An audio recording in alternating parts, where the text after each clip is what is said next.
Russian forces called in airstrikes on a besieged steel factory in the southern city of Mariupol, as part of an assault meant to dislodge the last Ukrainian troops holding out in the strategic port, Ukrainian officials said Sunday, while President Volodymyr Zelenskyy said he would meet in Kyiv with two top American officials later in what was the 60th day since the invasion began. Zelenskyy gave few details about the logistics of his upcoming talks with U.S. Secretary of State Antony Blinken and U.S. Defense Secretary Lloyd Austin, but told reporters he expected results, not just presents or some kind of cakes. "We are expecting specific things and specific weapons." It would be the first high-level U.S. trip to Kyiv since before the war began on Feb. 24. While visiting Poland in March, Blinken stepped briefly onto Ukrainian soil to meet with the country's foreign minister. Zelenskyy's last face-to-face meeting with a U.S. leader was February 19 in Munich with Vice President Kamala Harris. In Mariupol, Russian forces have continued to pummel the besieged Azovstal plant, hitting it with airstrikes, including by long-range aircraft.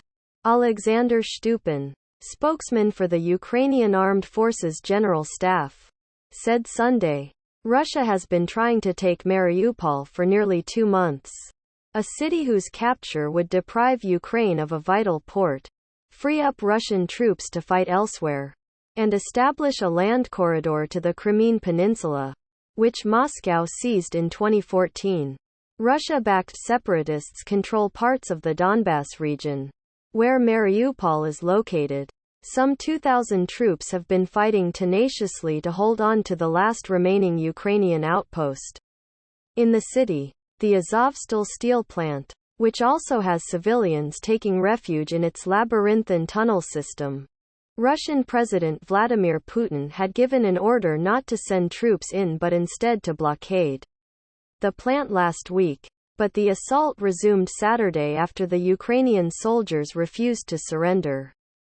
Elsewhere, Stupin said Russia has pressed its attacks in the eastern Donbas region, intensifying offensive and assault operations toward the cities of Popasna and Severodonetsk in Luhansk and Kharkiv in Donetsk. Luhansk region Governor Serhiy Haidai said Sunday that 8 people were killed and 2 others were wounded in a Russian barrage Saturday. The shelling comes as the Russians are pressing their offensive in a bid to gain full control over Ukraine's eastern industrial heartland called Donbas. The Russians also have shelled the Dnipro region west of Donbas, where at least 1 person was killed by a Russian missile.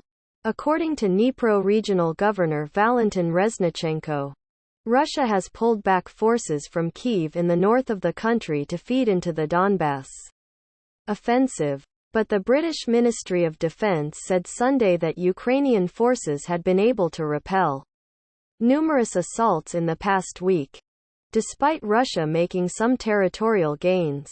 Ukrainian resistance has been strong across all axes and inflicted significant cost on Russian forces, the ministry said in an intelligence update.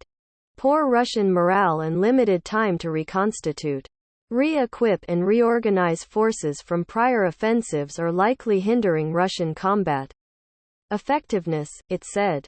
The Ukrainian military said Saturday it destroyed a Russian command post in Kherson, a southern city that fell to Russian forces early in the war.